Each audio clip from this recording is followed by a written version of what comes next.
friends, this is Miss List, and we are on 3.5, which is on kinetic molecular theory.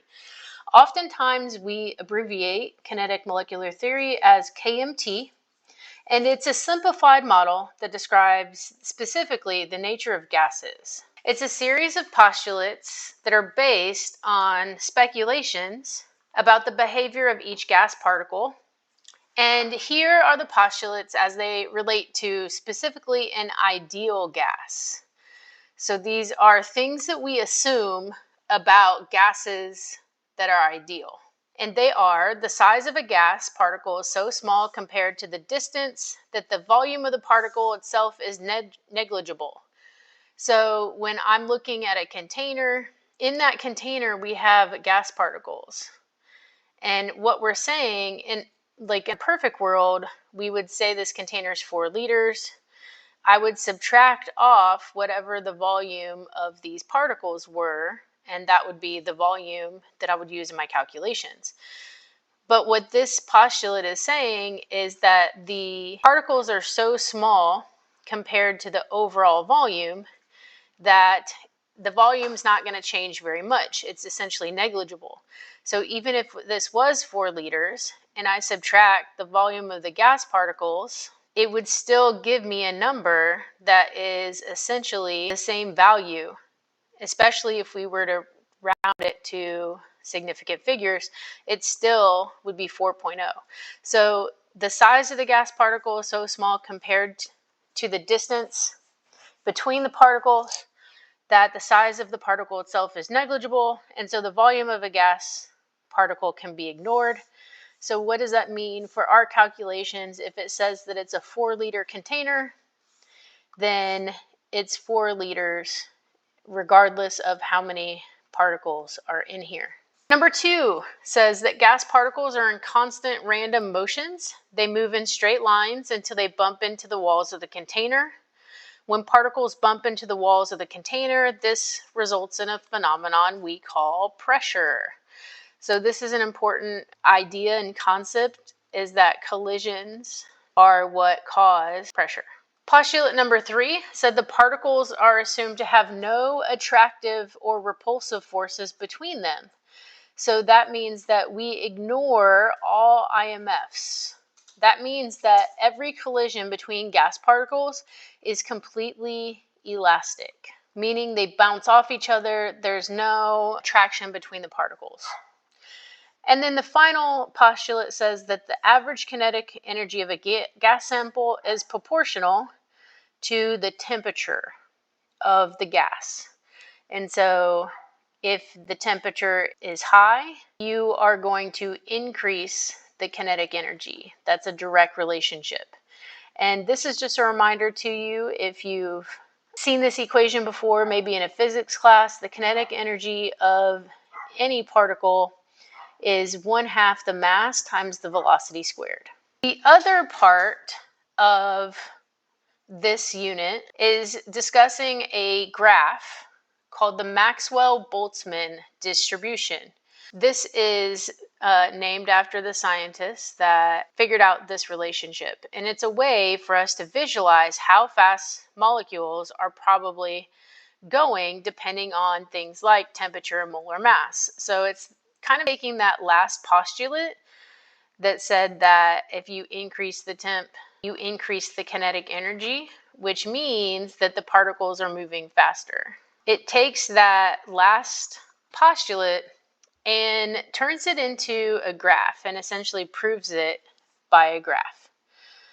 So the peak shows the most probable speed of the particles, not the average. And that's important to note because if you look at the shape of the graph, the sides are not equal.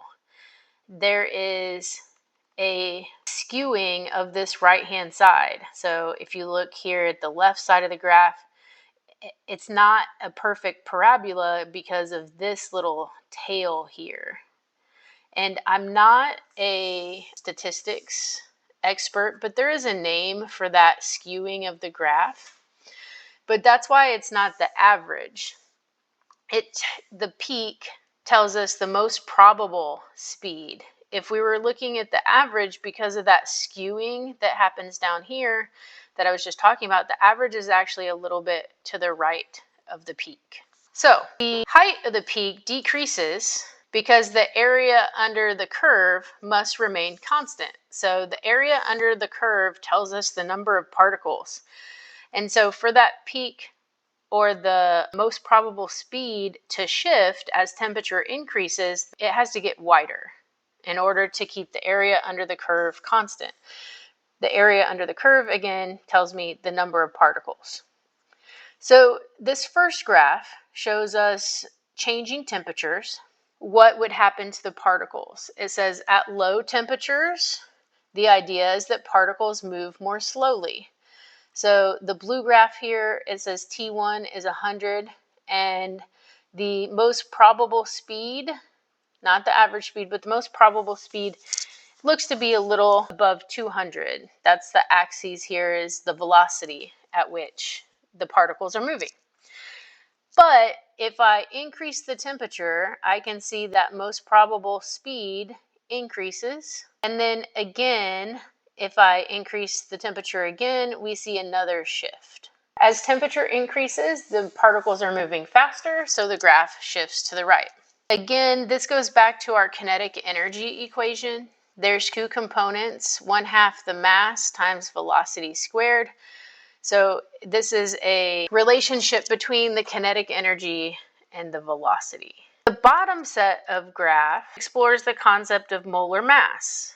So gases with molar masses that are large will move slower. So again, this is the relationship, looking at the relationship of the M part of our kinetic energy equation. So if I have a large molar mass, it's going to move slower. And that is what's being represented by this graph here. We've got xenon, which has a molar mass of around, I think that says 132. Let me just double check my periodic table. 131.29 is xenon's molar mass. So it has particles that are going to be moving much slower if we drop the peak down compared to helium. Helium has a very small molar mass, and so its particles are going to be moving significantly faster. All right, so let's look at some practice problems. It says, describe the effect of raising the temperature on the motion of gas particles. Explain your reasoning.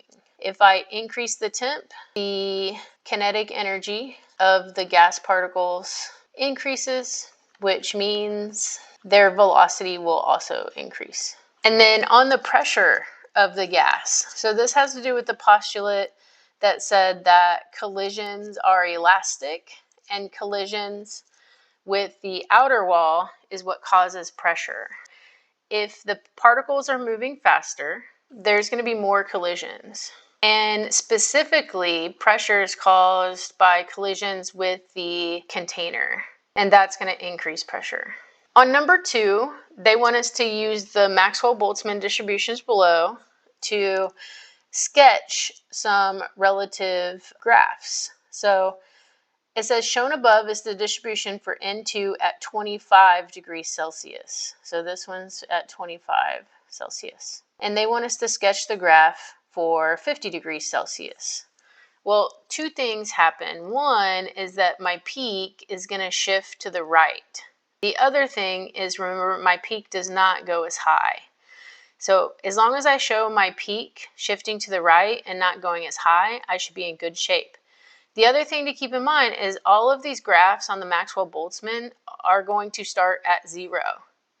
So I'm going to show my peak shifted to the right, and it's going to be lower. On the right, it says shown above is neon at 25 degrees. And this time we're keeping the temperature the same, but we're switching it out for xenon. Xenon is much heavier. So heavier gases are going to move slower, which means I'm going to have a higher peak, and it's going to be more to the left. Final question here has multiple parts. We've got a couple different flasks, A, B, C, D, and E. We've got oxygen. They have varying temperatures and varying pressures. So which flask do the molecules have the greatest average speed? So remember, the speed of the particles is tied to their kinetic energy, and kinetic energy is tied to the temp. So for me, I'm going to pick the one that is fastest. I'm also going to choose a gas that is lightest, because as we learned a second ago, heavier gases move slower. So the molar masses for each of these gases, N2 is 28 approximately, and oxygen is going to be 32 approximately. So I'm going to make an argument that B's particles have the greatest speed, and I'd say because they have the most kinetic energy and are the lightest. Because if we look, both B and D have that 50 degrees, but it's the difference in the mass that made me choose nitrogen. Which nitrogen flask has the greatest number of particles? So here, the number of particles is directly tied, if to throw it back to the last unit. So we've got PV over NT, and that equals PV over NT. When I compare these, they have different pressures, but the same volume. So I know they're the same volume because they're in a sealed container. So I'm going to erase the V out of here. So we have three things to consider. One is that they have different pressures. One, they have different temperatures, but do they have the same amount of moles? I would make an argument that A has more particles. You might be asking, how did I decide that it was A? Well, A has a lower temperature but a higher pressure. We would expect high pressures to go with high temperatures. That's why things explode when they're in direct heat. So the fact that the higher temperature actually has a lower pressure makes me think that it has fewer particles. So I would say something like A has more particles, it has a lower temperature, but the pressure is higher than B. The only way for that to happen is for there to be more particles. The only way for that to happen is for there to be more particles. Which oxygen flask do you think has the greatest number of particles? So we have two that have the same temperature, but there are two that are 40 degrees. I can probably eliminate E because it is the lowest pressure. And so remember, in order to have pressure, we have to have more collisions with more particles. So that leaves me to decide between C and D. And I'm going to go with C. Again, even though the temperature is lower than D, the pressure is higher. And for the same reason, the only way that that happens is if there are more particles. Next, they're asking if flask C was added to flask E and there was no change in temperature, what would be the total pressure? So flask C and flask E is the middle one, 2 atmospheres, and the last one, which is 0.5 atmospheres. So this is a throwback to Dalton's law, which says that the total pressures have to be the sum of the individual pressures. So if one flask was 2 atm and the second flask was 0.5 atm, then my pressure would be 2.5 atm. Which flasks have the same kinetic energy? So again, we look at temperature to explain kinetic energy. So the flasks that have the same kinetic energy are going to have similar temperatures. So I would say B and D, they are both 50 degrees. And I would say that the two that are 40, which would be C and E, both 40 degrees. Anytime you talk about average kinetic energy, that is a direct correlation to temp. Pro tip. All right, and that is the end of this section. I hope you got something from it. I really enjoy teaching you in these videos, and come back for 3.6. See y'all.